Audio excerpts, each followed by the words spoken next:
Pada kesempatan kali ini kita akan membahas tentang seputar perawatan murai batu lagi. Cara merawat murai batu lagi.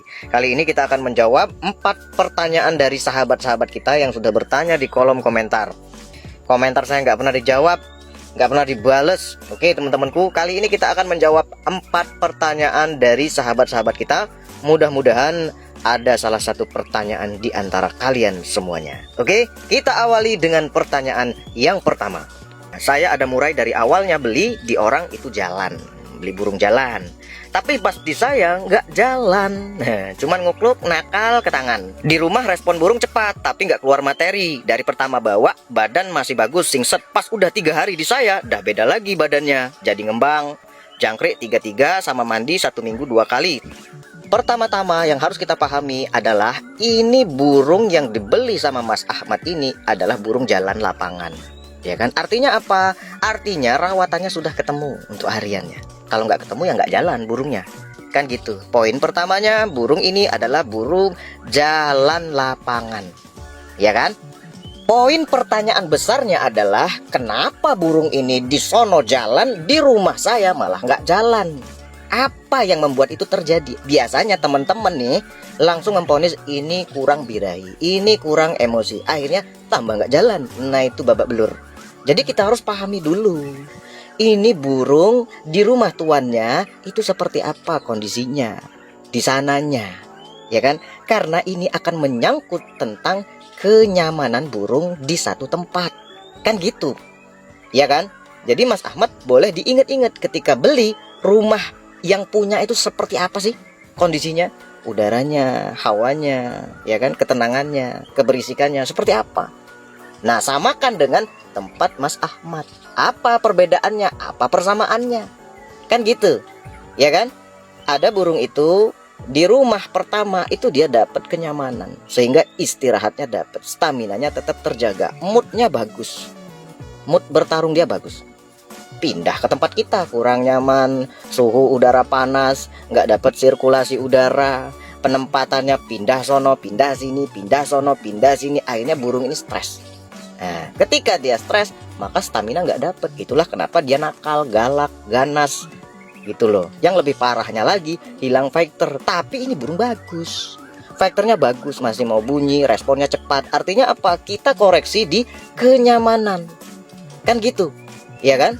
Kenyamanannya seperti apa ketika dia pindah tempat? Ya sama seperti kita. Ketika kita pindah rumah, apakah di rumah pertama ini nyaman? Apakah ketika kita pindah tambah nyaman? Apa kita itu merasa tidak nyaman di rumah yang kita pindah ini? Pasti performa kita dalam keseharian tentu berbeda, kan gitu, ya kan? Di rumah awal kita nggak gampang stres, pindah rumah gampang stres, tetangga itu banyak sekali kerjaannya. Iya nggak tuh, berisik sekali tetangga ini, akhirnya kita stres, akhirnya nggak nyaman kan? Nah disitulah performa kita menurun. Seperti itu juga dengan burung. Nah ketika di rumah tuan pertamanya dia nyaman, kondisi udara enak, dia dapat sirkulasi udaranya, apakah pencahayaannya seperti apa? Mas Ahmad ingat-ingat. Nanti Mas Ahmad coba terapkan di burung murai batu yang sudah pindah ke rumah Mas Ahmad. Coba dicek dulu tuh kesalahannya di mana. Pindah tempat saja bisa bermasalah, Mas. Ya kan? Dari satu tempat rumah, misalnya rumah kita pojok kiri taruh burung enak, ini enak. Pojok kanan taruh burung ini nggak enak. Ternyata apa? Pinggir jalan, deket berisik, kendaraan lewat, akhirnya nggak nyaman burung ini. Kan gitu. Nggak usah jauh-jauh dulu Mas Ahmad. Ya kan? Artinya poinnya adalah kenyamanannya dapat atau tidak, sehingga membuat mood burung, performa burung tetap terjaga. Itulah mengapa untuk teman-temanku semua, saya sarankan ketika kalian mau beli burung jalan lapangan atau burung juara, maka jangan COD teman-temanku. Pantau di lapangan, kemudian kalian kalau mau transaksi di rumahnya. Jadi kalian bisa pelajari tuh kebutuhan kondisi penempatan burung, ya kan? Jadi kalian nggak zong, kan gitu. Bener nggak tuh? Kemudian kalau dirasa Mas Ahmadnya tempat tuan pertamanya sama tempat saya nggak terlalu jauh berbeda, Mas Eko, tempatnya adem, tempat saya juga adem, sama situasi dan kondisinya nggak jauh berbeda, intinya dapat kenyamanannya. Tapi kok kenapa burung ini tetap berubah, ya kan? Kok performanya jadi berbeda? Apa yang terjadi dengan burung murai batu ini? Masnya bisa cek bulunya sudah tua atau belum. Jangan-jangan burung itu sudah masuk masa mabung.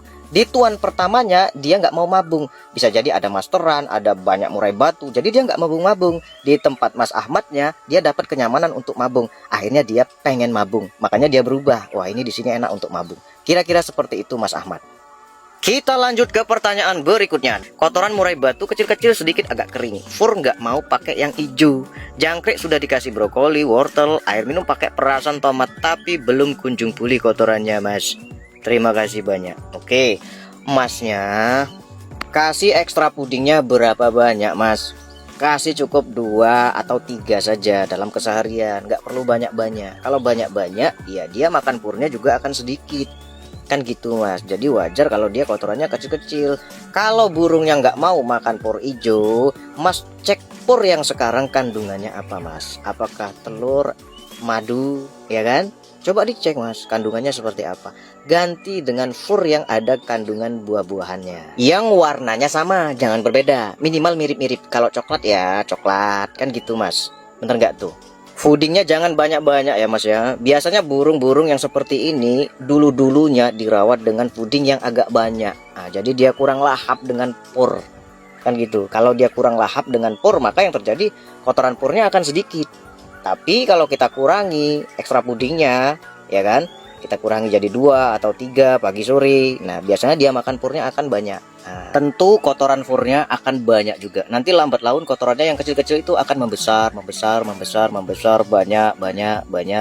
Kira-kira seperti itu. Nah, kita lihat perubahan tingkah laku dari murai batunya Mas yang satu ini. Nanti Masnya bisa membedakan ketika kotorannya kecil-kecil, kering, sedikit, burungnya kurang respon, nggak mau gacor burungnya, atau tingkah lakunya negatif. Nah, ketika kotorannya sudah mulai berubah, mulai banyak, mulai agak besar, nanti Masnya lihat apakah positif atau negatif. Dari situlah Masnya akan bisa mengukur untuk rawatan hariannya, ekstra pudingnya berapa banyak. Kan gitu Mas, jangan nggak dapat ilmunya Mas. Udah berubah kotorannya tapi ilmu nggak didapat juga.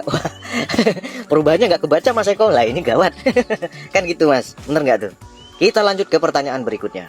Murai pastol jinak, tapi di lapangan mau nampil tapi belum ada volume. Jangkrik 5 pagi sore, tapi kalau habis makan jangkrik lemes, ngembang bulu, kotoran dikit tapi lembek. Solusinya Mas Nonong, Mas ini dapat burung yang fighternya bagus Mas. Kenapa bisa seperti itu Mas Eko? Karena burung ini jinak tapi tidak mengganggu fighternya. Begitu banyak teman-teman yang mengeluh burungku jinak kemudian fighternya hilang. Nah, punya Mas Nonong jinak tapi tidak mengubah tingkat fighternya ketika bertemu dengan burung murai batu lain di lapangan. Kemudian mau narung. Artinya burung ini burung bagus. Cuman Mas Nonong sudah tahu burung ini dikasih jangkrik 5 itu lemes. Kan tahu Masnya. Habis makan jangkrik 5 lemes, ngembangin bulu. Artinya apa? Ekstra puding ini terlalu berat untuk dia cerna. Kan gitu Mas. Ya kan?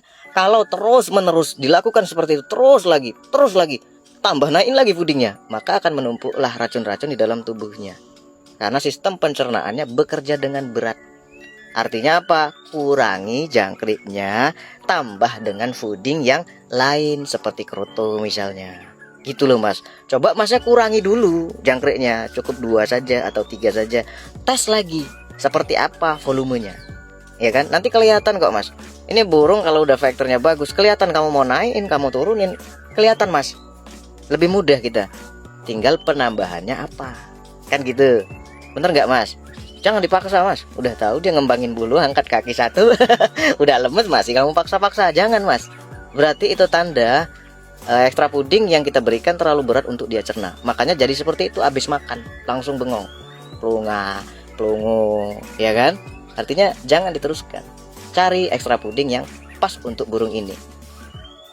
Kita lanjut ke pertanyaan berikutnya. Kalau murai batu suka geribik-geribik, tandanya suhu tubuh panas apa minus? Kotoran kecil kering. Wah, ini kan enak, ya kan? Itu tanda kepanasan apa malah minus suhu tubuhnya? Kotoran kecil. Nah, kering. Nah, ya kan? Masnya dicek kotorannya kecil-kecil, kering, berserak-serak, banyak. Nah, apa kecil-kecil, kering, sedikit. Itu berbeda Mas. Nah, dari sini kita akan terbaca, ya kan? Kecil-kecil, kering, berserak-serak banyak, itu burung metabolisme tubuh cepat, suhu tubuhnya tinggi. Kalau nggak percaya, Masnya boleh jemur. Bener apa bener omongannya? Ini kotoran murai batuku kecil-kecil, kering, berserak-serak banyak, katanya metabolisme tubuh cepat, suhu tubuh tinggi. Tak jemur sekalian. Nah, kalau hancur jangan salahin saya. Karena kan itu ngetes, ya kan? Biasanya dia akan mengalami dehidrasi, minumnya jadi boros, kotoran jadi mencret. Artinya apa? Suhu tubuhnya tinggi. Kalau dia geribik-geribik dalam kondisi seperti itu, artinya suhu tubuhnya tinggi. Maka carikan penempatan yang adem-adem. Stop dulu penjemurannya. Kan gitu, ya kan? Nah, ekstra puding jangan terlalu banyak. Pur saya biasa kalau untuk burung seperti ini saya pakai pur hijau rumput laut, teman-temanku. Kalau kotorannya itu kecil-kecil, kering, dikit, artinya burung itu kurang serat. Nah, untuk membantu mengeluarkan kotoran di dalam tubuhnya, dalam sistem pencernaan, dalam ususnya. Makan pur banyak, makan puding banyak, tapi kotorannya kecil-kecil, kering, sedikit. Nah, artinya apa? Dia membutuhkan asupan serat untuk menyehatkan sistem pencernaannya, supaya membantu proses mengeluarkan tinja. Tinja itu apa?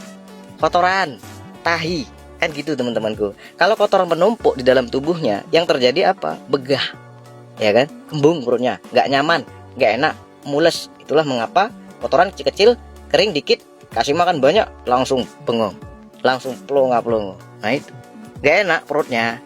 Kita pun seperti itu teman-temanku. Jadi yang pertama, kotoran kecil-kecil, kering, berserak-serak banyak, kemudian geribik, menandakan suhu tubuh terlalu tinggi, ya kan? Stop penjemurannya. Begitupun sebaliknya, kalau kotorannya kecil-kecil, berserak, kecil-kecil sedikit ya, sedikit, kecil-kecil dikit, makanya banyak, tapi kotoran kecil-kecil sedikit, berarti burung kekurangan asupan serat.